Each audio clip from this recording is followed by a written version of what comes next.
I always have talked to clients over the years, and we want to be in this great space, high up with great views, and then I visit them 10 years later and they haven't opened their shades. So it's overrated.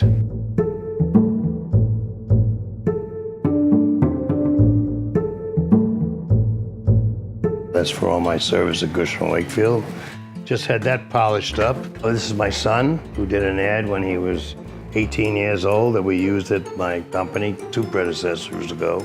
Elephant collection was accidentally commenced when I was single and I had a new apartment with an empty shelf, and someone bought me one, others bought me more, and then I got the job as CEO and traveled the world, and if I saw something interesting, I picked it up.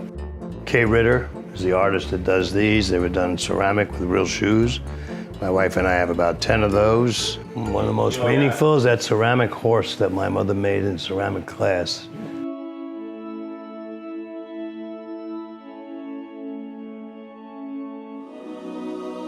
And I was in my office at Cushman & Wakefield, and that's an elephant that was probably a $4 or $5.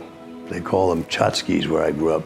And it broke in my office, it fell, and my dad had given it to me. My dad had passed away.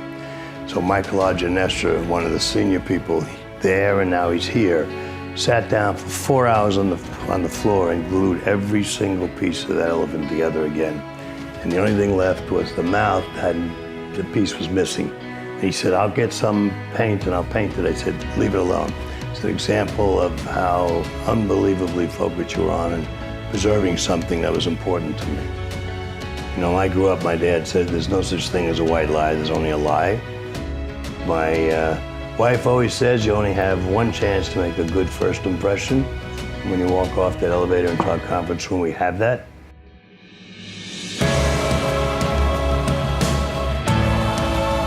You have to be passionate about what you do.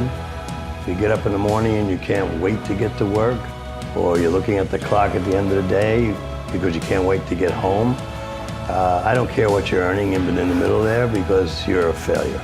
You're a failure to yourself because you can't possibly be happy. You're probably reflecting it on your family life, and you move on and do what makes you happy, and that doesn't relate to how much money you can or will make. Mentoring is critical. IJP is a wonderful organization. I have to be candid with you. I could never have imagined the growth, the reach that it has in terms of all aspects of the business community, not just real estate, and bringing young Jewish professionals together, exposing them to those experts in a variety of fields is an extraordinary idea that I don't think I'd have the energy or focus to have created.